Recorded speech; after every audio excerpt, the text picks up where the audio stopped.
is up, guys, and welcome to another episode of Guarani Vision, the first ever podcast dedicated to Paraguayan football in English. As always, I'm Roberto Rojas, and joining me are my two great co-hosts, Federico Perez and Ralph Hanna. And guys, here we are, another week of Guarani Vision, another week of Paraguayan football. A better improvement, we would say, in the last week after what we saw in the Copa Libertadores and the Sudamericana. We're going to talk about what happened to our Paraguayan teams in the more dramatic sense, and even results that we didn't even expect as well. So we'll talk about what this means. We'll talk about also some big news happening in Paraguay that are going to affect us as a whole in terms of the whole of South America being focused on Paraguay for a final. We'll talk about what final as a whole, and also getting to make mix of this. Fede, I'll go to you on this one too, because obviously all these results for our Paraguayan teams and everyone's like putting in their calculators and whatnot. It kind of feels similar to what Paraguay has to do to qualify for like World Cups or whatever.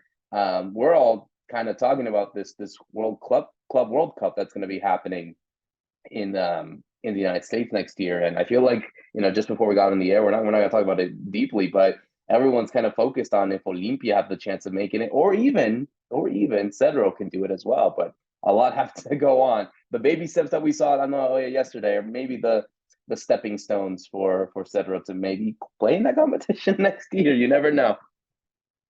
Hi, Roberto. Hi, Rob. Hi to everyone listening to Guarani Vision. Great to be back for another episode. Yeah, I still don't get it. We were talking about it off the air. How you calculate how many points you get for each win, how many points it is for the group stage, for quarterfinals, how far you have to get for certain teams to qualify for this World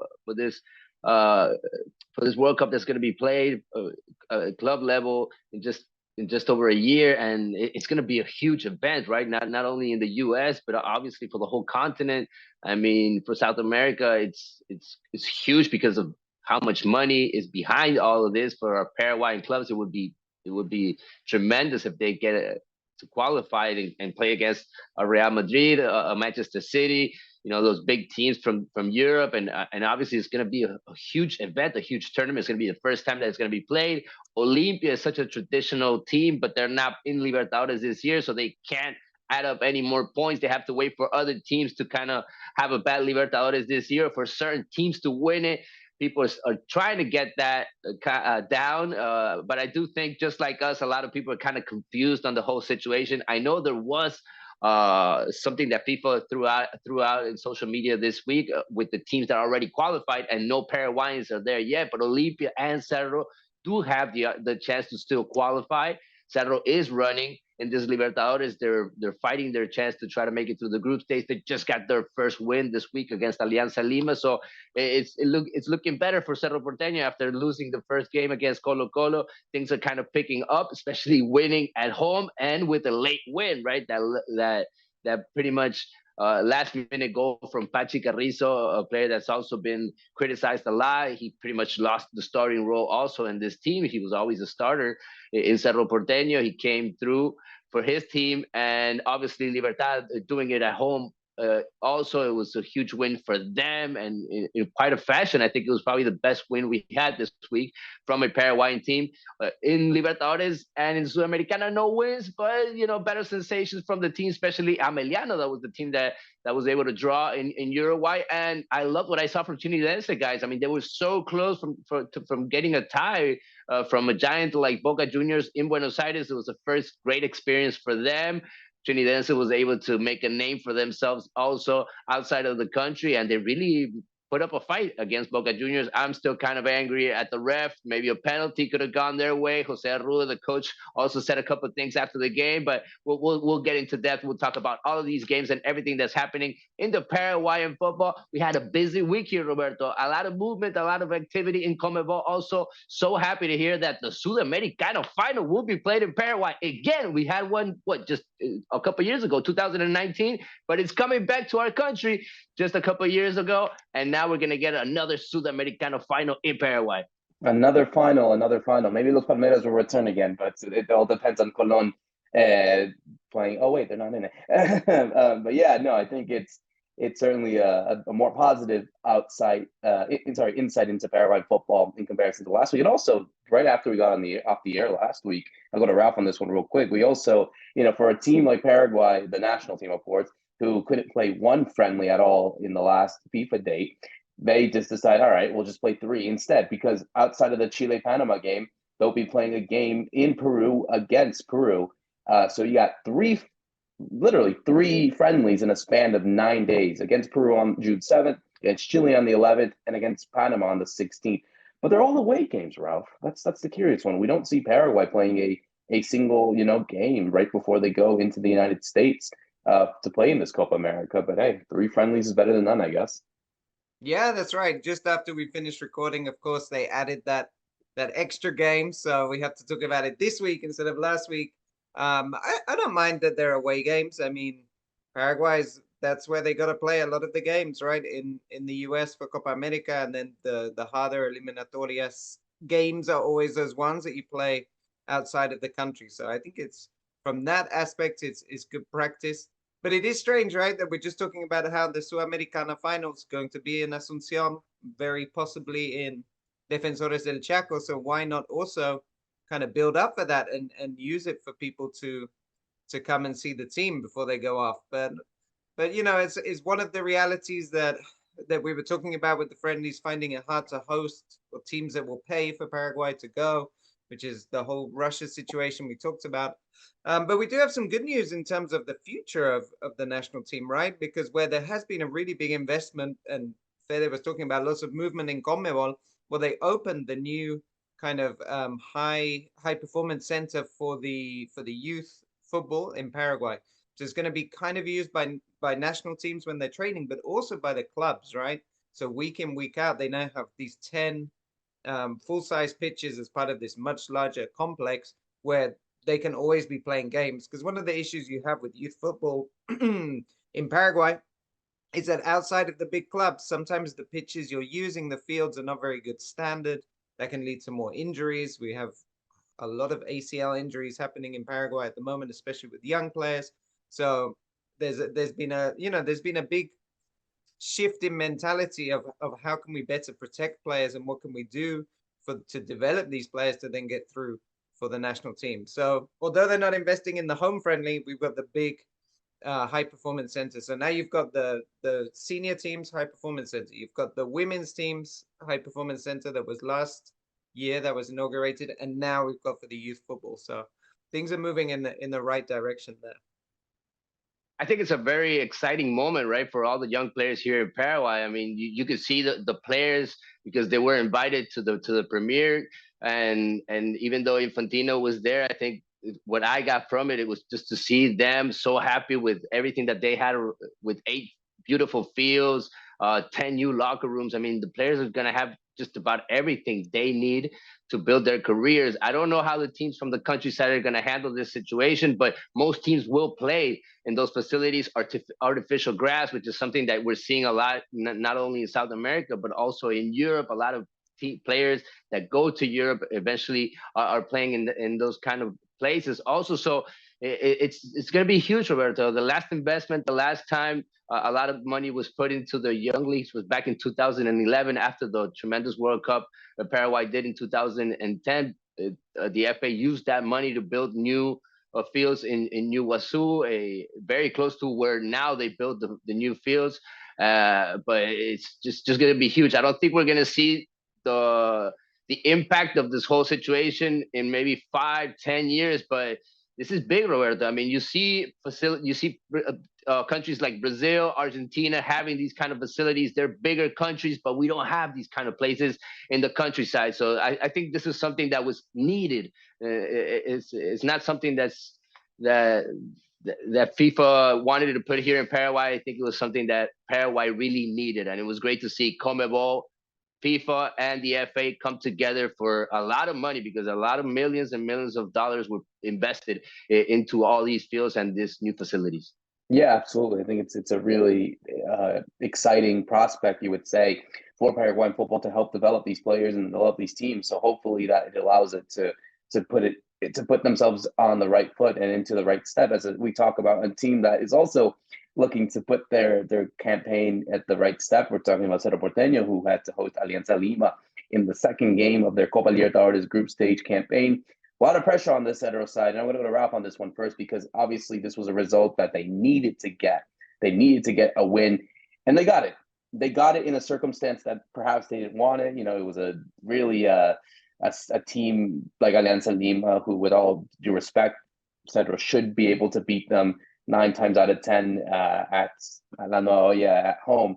But it was difficult. It was difficult. It was certainly a side that, obviously looking at it as a whole, you didn't see Enzo Jimenez get the start. Obviously very criticized in the first game against Colo Colo, but Manolo did make the choice. He decided to still go with the one striker in Edu, which I think for me was a mistake. He certainly didn't have the best performances as of yet. In comes in players like Gabriel Aguayo, who actually was kind of impactful in this game, was a better charge in the 64th minute. And then the two super stubs getting the goal and the assist. It was Fernando Fernandez getting the assist, and then, of course, Pachi Carrizo getting the goal. So it was difficult for Cedro, certainly right there as a buzzer beater win, as we like to say here in American terms. But 3 points is 3 points, and they're going to need that kind of result if they're going to be able to think about qualifying out of the group stage into the round of 16. Yeah, that's right, Roberto. Firstly, with the result, they had to win, because you have to win your home games against the non-Brazilian Argentinian teams if you're going to qualify. That's like the rule, especially because they lost to Colo Colo.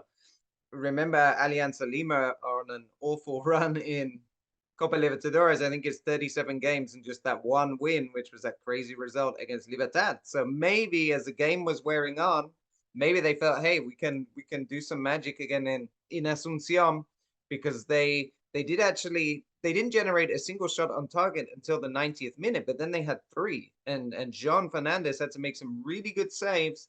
And at that moment, you thought, Cerro, you're doing the same thing you did last week against Colo Colo. You're switching off at the end after a very structured defensive performance, and you're going to lose out. But we had something that went the other way, and the big difference here is Aguayo, because in Chile, Manolo didn't bring on Gabriel Aguayo, the kind of new young teenage star, right? He didn't trust him. He didn't play that game. He just sat on the bench. In this match, he brings him on in about 60th minute, and he's a player that really caused a lot of problems for Alianza Lima in terms of just pulling defenders out of the way, because of the way he just picks up the ball and runs. He's very quick. And it's interesting, there's something that Iturbe wasn't having as good an effect on, right? So you think Iturbe is that kind of player as well. But the thing about Aguayo that I really like as well is he's very good at crossing deep. If you look at him, like, he doesn't usually hit the first man with his cross. He was getting balls into the box. He was causing lots of problems. In the end, the goal comes again. Is him making the run into the box. It kind of shuffles the defense the way they don't want to be set Alianza Lima. So when the ball comes out to, I think it's Peralta, Peralta puts the cross in, and they're not set. And that's why Fernando Fernandez finds some space. Pachi Carrizo is there for the follow-up, and suddenly the whole story's changed, right? They've gone from losing in the last minute against Colo Colo to winning in the last minute. But the one thing I think Manolo really needs to work on is this. Yeah, this system is very defensive, and I think a lot of people didn't like it. They don't like this playing with the 2 pivots. This time it was Wilde Vieira, who does press a bit more and run a bit more, can carry the ball.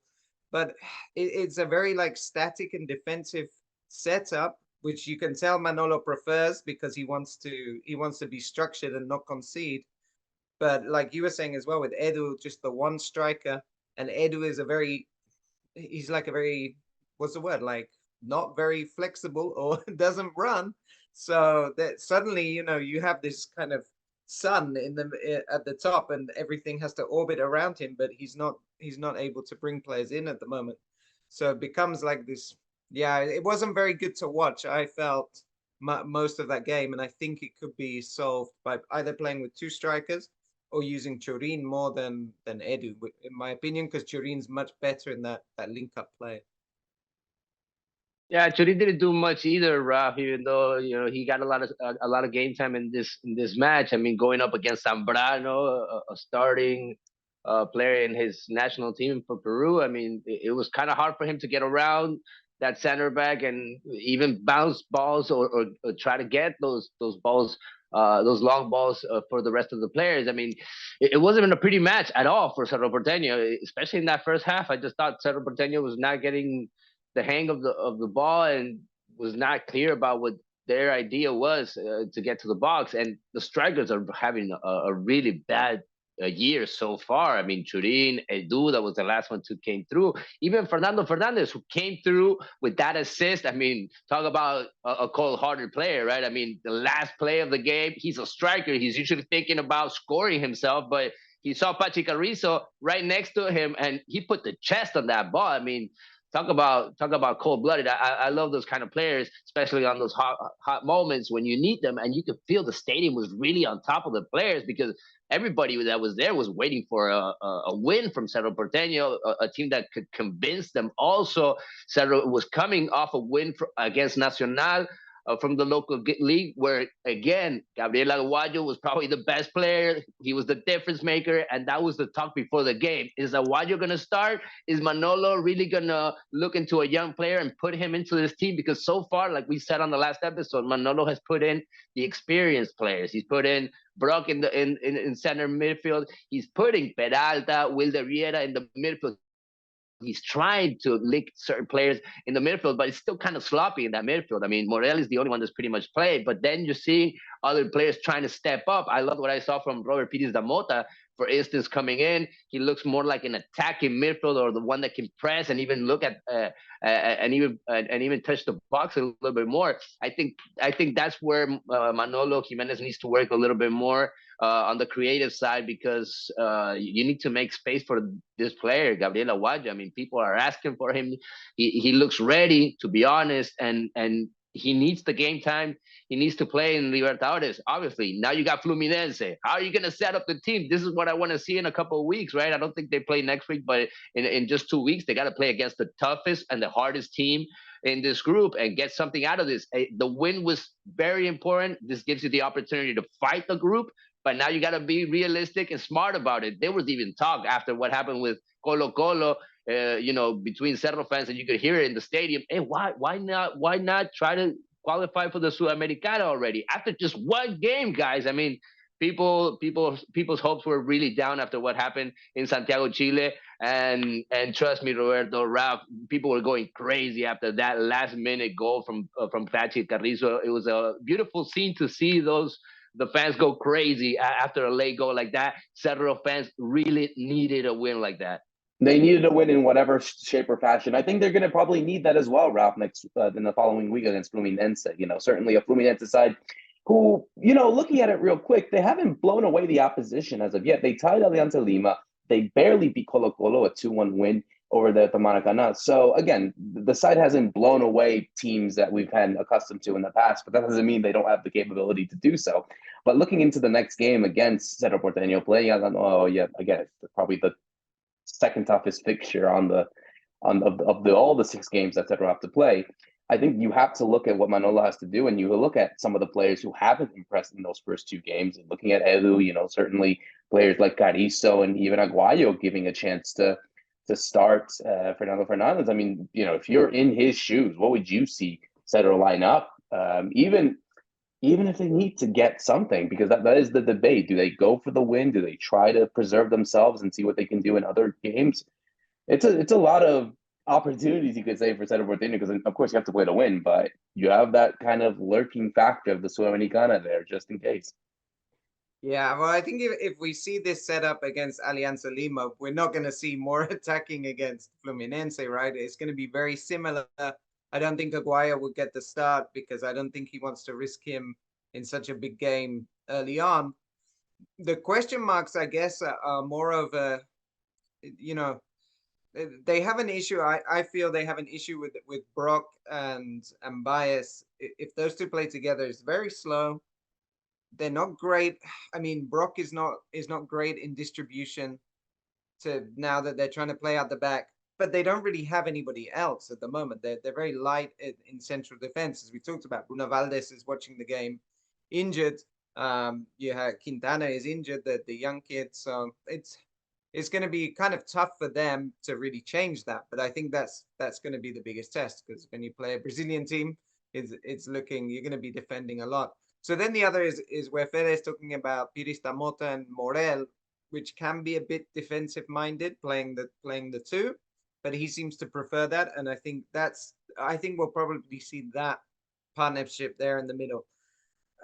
Then the question for up front. See, the thing is, yeah, I think I might play Churin if I had to pick between the three, because Fernando Fernandez was a ghost in the game against Nacional.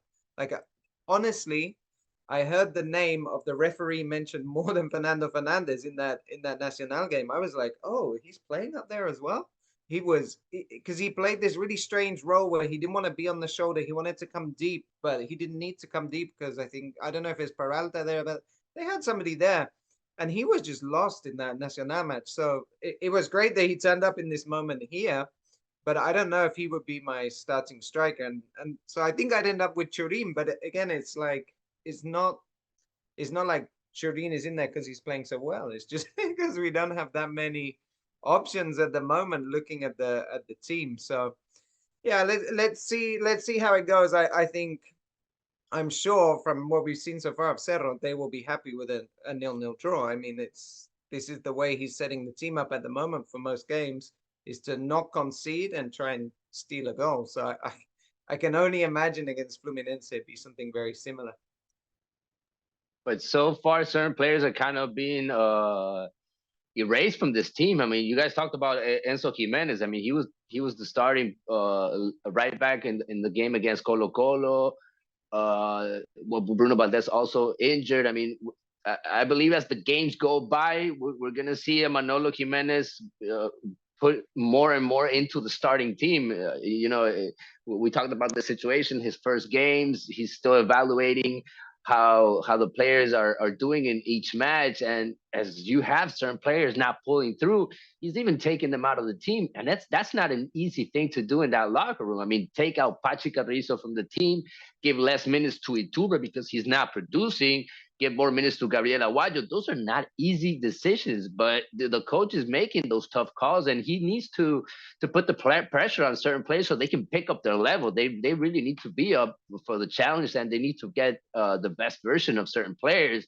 What I'm liking, though, is that you always have John back there. I mean, the Brazilian goalkeeper always pulls through. Let's not forget about him. Obviously, everybody talks about Pachi Carrizo scoring the goal, but he was very important. I mean, he came through on the only opportunity Alianza Lima had, and I think against Fluminense they're gonna need a lot more from him because he's gonna have to work probably a lot more. But it's the strikers. I mean, if the strikers need to get hot, they need to start scoring because they are the ones that need to score. You can't wait from a heroic performance from Gabriel Aguayo. You can't always wait from goals from Cecilio or Iturbe. They're not those kind of players. They're not always going to be scoring, but you do need Churin, you do need Fernando Fernandez, you do need Edu. One of those three eventually needs to get hot. If not, it's going to be really hard for Cerro Porteño to score in this Libertadores, Roberto. They had to wait to the last minute and for a super sub to come in and make the difference. Things will have to change for the next game, that's for sure. That's something that we have to keep our eyes on as we look into the other game that happened between a Paraguayan team in the Copa Libertadores. We had a team that obviously also needed to win. They were pressured to do so, and that was Libertad. Libertad going and hosting over there at the Estadio La Huerta against Deportivo Táchira, Venezuela. And, of course, got the result that they needed. 3-0, goals from Lucas Sanabria, Lorenzo Melgarejo, and Gustavo Aguilar to put them in a good position as well to qualify. Now they have to, in a similar way to what they have to do, what Cerro have to do in the following week against Fluminense. They have to take on one of the favorites and the toughest team in this group in River Plate, who also are coming off 2 wins from their results, the one against Nacional yesterday at the time of recording. So this is a big test for Ariel Galeano and his people, Fede. Certainly taking out River Plate, obviously playing at home. I mean, this is a game where they also are with an obligation to get a result in this one, and it might prove difficult in a way as well.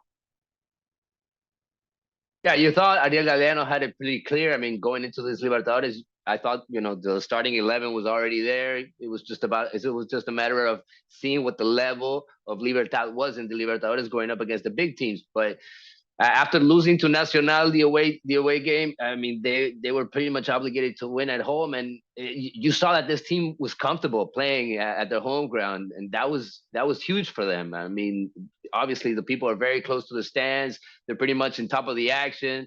Ralph's been there, and he knows what I'm talking about. That stadium, you really feel the people, and there was a lot of Libertad fans. It was really a turnout for them, and I think the players really appreciated that situation, playing at home, playing with their fans, and they were up to the task, Roberto. And that was the most important thing for me. I mean, seeing the best from Lorenzo Melgarejo, seeing a great version from Antonio Barreiro, Lucas Sanabria killed it in the midfield, and even though I started saying it looked like Libertad had in a starting 11, but he changed it up again. Campuzano came out of the team. I think Matias Espinosa also came out of the team. Nestor Jimenez got the opportunity to be the left back, and Matias Espinosa is not just any player. I mean, he's the starting left back of the national team. Also, this is a very important player for the structure and how Libertad plays. But Sanabria Jimenez had a really good game, and offensively, even though I'm not liking that Roque Santa Cruz starting role that he's having in this Libertadores, I do think it needs to be Tacuara Cardoso, or maybe even the youngster Gustavo Aguilar, right? That came in. He got his first goal in Libertadores this year. He's barely getting any game time, but he's the youngest center forward that Libertad has out of the three options that Ariel Galeano does have. So I don't know. Ariel Galeano is going to have to be very smart about the rotation and just how much game time he gives to every player, because Libertad is trying to fight for the Apertura. They're on top. Nobody's fighting for the title yet with them because they're not losing. So they're always trying to compete in the Apertura, but the Libertadores is an obligation for them. They cannot run out of this Libertadores in the group stage. And it was good to see them get a win. It was good to see Lucas Sanabria get that strike. It was probably one of the best goals I saw this week. Also in the Libertadores, tremendous goal from him. And again, Lorenzo Melgarejo, watch out for this player. If he's running in hot, if he starts scoring, if he starts making a difference, I think that's the kind of player that Libertad was missing lately. I haven't seen the best from him yet. The best thing that could happen for Libertad was this win, I believe, from River against Nacional, because River is getting away, Raf. I mean, River on that first spot, and it looks like Libertad, just like everybody probably thought, is going to have to fight against Nacional for that second spot. And eventually, Libertad will play against Nacional at home, so they will have their opportunity to get those points back that they lost in Montevideo. Yeah, right. It's very similar to the Cerro situation that they've kind of failed in the first game against the rival, but you have the kind of revenge or the second leg in this group stage by playing at home, and playing at home is very important, like Fede said. So with the new CONMEBOL rules, they can't actually play in La Huerta without paying a fine, and so they've decided we're going to just pay that fine because we want to play here. And they have a great record there. They've only ever lost 2 Copa Libertadores games. Both Argentinian teams, so maybe not great. Tigre and Godoy Cruz, so maybe not great with River coming, but they have an excellent record. I mean, they just don't really slip up in those games, and regardless of who they're playing against or who's playing for them, because like Fede said, I mean, the team keeps changing. It was really interesting because Galeano is only 27 years old. I don't know if everybody listening knows that. He's one of the youngest coaches in world football at the moment at kind of the elite level. And that average age of the team was 31. And there were only like 3 players younger than him in that team, which is also strange thinking about Libertad recently, right? It's been known for producing these really good, very young players who have gone on to things in the Premier League, like Julio Enciso. You have Diego Gomez into Miami, Enzo Gonzalez. So they've been producing young players, but he's actually kind of shifted the balance a bit, especially in this Libertadores. I would like to see more of Aguilar as well. That like we talked about, because Gustavo Aguilar had a really good season last year in Nacional, right? He was there on loan, and he's a player that looks very interesting in terms of movement. He's very different to the way Cardoso and now Roque play because of their advanced age. He's going to really run into channels, and when you have Melgarejo as well, and then you have Barreiro on the right, it's like suddenly, wow, this is a very fluid attack, and it's going to be really hard to stop. So I kind of like to see those 3 all play together. and see what they can do. And Sanabria for me was, I would not have put him in the team when I was looking. I was thinking, I don't know if they need Sanabria here. You know, you have a bit more experience. Campuzano, I really like watching for controlling the ball and keeping possession. But hey, he had a great game. He was really on top. The goal is like the cherry on top, but his all-round performance was very strong. And I think now he's kind of maybe going to get his place for future Libertadores games based on that performance. So good for Libertad, and yeah, River's gonna be very tough. It's gonna be very tough. But again, similar to Cerro, I think that the big game is gonna be the home game when they play Nacional. It's going to be a big test for both of them to really analyze their chances of getting out of the group, because if they both get the results that they need, then that kind of helps them in a way, motivate them for the latter games that come up, for the rest of the games that happen in their group. So we have to wait and see as we switch gears to the Copa Sudamericana. But before we go into some of the games, we have to talk about the news that we got yesterday that the Copa Sudamericana final, as Fede had mentioned in the beginning, will be played in Asuncion, will be played in Paraguay once again for the first time since 2019, ever since that final between Independiente del Valle against Colón. Big news, Fede, really big news to really see that happening in the country. And I guess the big question is where it's going to be played. It already was played at La Hoya 5 years ago. Will it be that again? Will it be Defensores? We have to wait and see. Yeah, if I have to give my honest opinion, Cerro Porteño has the best stadium in the country. I mean, they have a stadium that's brand new still. They just changed the field. It looks beautiful. It looked a lot better on this Libertadores match than it did on the local league on the first game they had. After a huge concert, obviously it was a problem for the ground also. But Cerro Porteño has a stadium. Defensores del Chaco looks a bit old. You have to do a lot of things there to clean it up. The national team is barely playing there. It's been used a lot because Cerro and Olimpia didn't have their home stadium. We talked about this during these first couple of months of the year, but Defensores de Chaco does not look ready, Roberto, to be honest with you. It is maybe in a better neighborhood if you have a big team coming through, like if you have a Boca Juniors against Corinthians, maybe in a final, right? A huge Argentinian team playing against a huge Brazilian team. But if you have a small team maybe coming into the final, I think the best option would be to play in Cerro Porteño Stadium, especially after what I heard also from the FIFA representatives that were here in Paraguay checking up on the stadiums for 2030 for the World Cup for 2030. And what I've heard is that out of all the stadiums that they saw, out of all the places that they went to, the one that they looked at like it's ready for anything, for any competition right now, it's Cerro Porteño Stadium. The rest, you have to work a lot. You have to put in a lot of money, and you don't have that much time.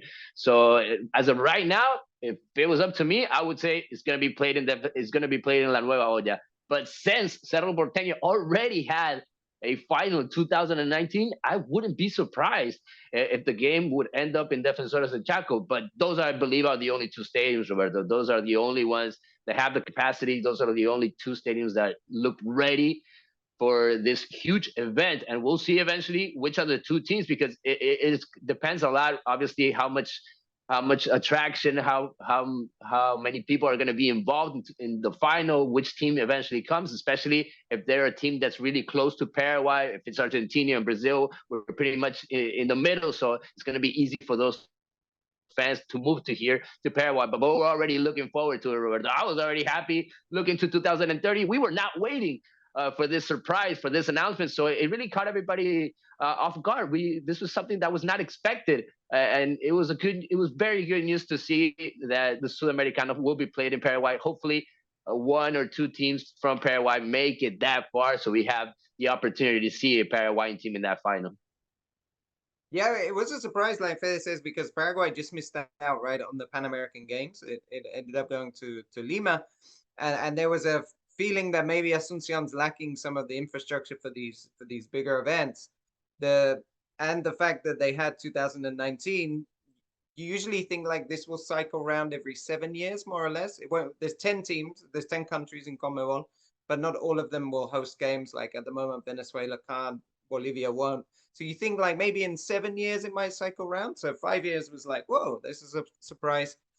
I think to Fede's point, there's these two stadiums. I think that might help the situation as well with CONMEBOL, because what CONMEBOL know they can do in this case is they can pretty much decide on one and switch if they need to, because it's not going to change logistics or anything. I mean, for people that don't know Asuncion, the stadiums are very close. Like in a car with no traffic, maybe like 10 minutes max. There's never no traffic in Asuncion, so it probably takes you 20 minutes, but they're very close together. They're just southish of downtown.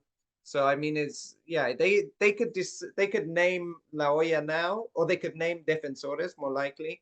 And then if we get to October or September and it's not looking ready, they can just quickly switch over to La Nueva Hoya. So I think that might also have kind of influenced on this decision. But great for Paraguay. Hopefully, I will be able to travel by then. That would be very cool to go and see a final there in Asuncion. And yeah, if a Paraguayan team is there, wow, even better. Well, we have some chances because obviously we have a lot of representatives in Paraguay at the minute for the Sudamericana, and looking at the results that we got this week, a slight improvement, not a big one, but we did see obviously starting off at Sportivo Trinidense. I want to go to Ralph on this one because we saw Sportivo Trinidense barely getting the loss to Boca Juniors at La Bombonera from Aaron Hacemiliano getting the winner. We saw Sportivo Ameliano going all the way to Montevideo and getting a draw against Danubio, a good result, you would say, for them. Nacional, unfortunately, were not able to feel as if though they can get a better results. They had to travel all the way to the Neo Química Arena. We saw Ángel Romero score twice as Corinthians beat them 4-0. And finally, we saw Sportivo Luqueño last night losing to Coquimbo Unido over there in Chile. So no wins so far in the Sudamericana as of yet, but I guess the only team that could say that they feel that they got a result would be Ameliano over there at the Estadio Centenario. Historic for Ameliano, right? Their first point in international competition, because they won the game to get here, but like actual point is their first one, so that's very cool for them. But the game I was more focused on was Trinidense. I was watching Libertad Táchira because the games were on at basically the same time, more or less. And as Libertad scored that third goal, I kind of switched over to the Bombonera, and there you saw this great atmosphere like you always get there, but Trinidense giving it everything. Trinidense is a team, I think we talked about this before on the show, that they're not a defensive side as much as they are a small club. They're very historic, but they're not particularly big. They're not a team that sets up very defensively. Jose Arrue, he likes to like play transition, and he likes to try and make chances even without having much possession, but he's still going to be attack minded with counterattacks, and that's what they were doing. And then Boca had this interesting situation where they've made all their subs, the player gets injured, so they're actually playing with 10 men for that last 10-15 minutes. And I mean, Trinidense were going for it. They brought on Chiquito Jimenez, and it was funny because the commentators kept talking about Chiquito, they're talking about Romero, but we've got our own Chiquito, right? Jimenez, and he was causing lots of problems. He's a big striker, he's a big guy, and I think suddenly Boca were like, whoa, we're in this kind of battle that maybe we didn't expect to be in going into the game. Maybe by now we would have sewn up the match, and it was a really good and exciting end, and they really could have got something from it. So that's a very positive, I think, to see that Trinidense put in that performance, knowing that they've got some home games now where they can try and pick up some points and some wins. And maybe they don't qualify from the group, but for these teams, like every win, the money that is involved, the bonuses you get for winning, is going to be huge for their season. Yeah, after what happened in that first week of competition in Sudamericana, you heard pretty much in every interview players talking about we need to pick up the level. We need to look better for the Paraguayan league also. I mean, it was tough that first week, the losses, the way each team kind of looked, but it was better. It was a lot better, I think, to see Trinidense compete in the way they did against Boca, in a stadium that has a lot of history. You could see Trinidense players, as soon as they got on the ground, they were taking pictures, they were looking around. It was just a great experience for them also. Like Rafa was saying, a small club making it to the Sudamericana on a stage like that when they were just playing a couple of years ago in second division. I mean, that's part of what's happening in that locker room. Also, for the president, it was a special moment. And I do think they're building up to eventually be a team that can compete against these kind of teams. But as of right now, it doesn't look like they can compete in this group. They still have a couple of home games, but it looks really hard for Trinidense, just as it does for Nacional, even harder. This team does not look together at all. There's a lot of difficulties for the new coach to put players together to get something out of this situation. As of right now, they really need to pick up, especially on the local league. If not, things could really complicate for them the rest of the year. I think they need to focus more on the local league than on the Sudamericana, to be honest, as of this situation after losing 2 games and the way that they've lost, especially the second game. Happy about Angel Romero, that he's scoring, that he's running in hot in Corinthians. We need him for the Copa America. Hopefully he keeps on going with the way that he's playing. But as for the rest of the teams, I mean, good result from Ameliano, but I don't have that many expectations. I don't think this team is going to make it through either. I don't know, guys. After what I saw out of all these games, my heart was on Luqueño, and they lost against Coquimbo in Chile also. I thought that was the game they could win to get back into the race in their group, and so far, no wins in Sudamericana. We barely had anything to be proud of, really, in that competition. As of right now, I'm still with no hope with any of those teams, but I am happy with what I saw in Libertadores, Roberto. Thankfully, Cerro and Libertad picked it up, because in Sudamericana, things have not looked good. They have not looked good. They definitely need to pick it up, but we have to wait and see what happens from these Paraguayan teams, because they need to get the wins that they need in order to qualify it and have any chance of going further and going into this competition. As we close out another great episode here at Guarani Vision, for myself, Roberto Rojas, Fede Perez, and Ralph Hanna, thank you so much for listening in. See you soon.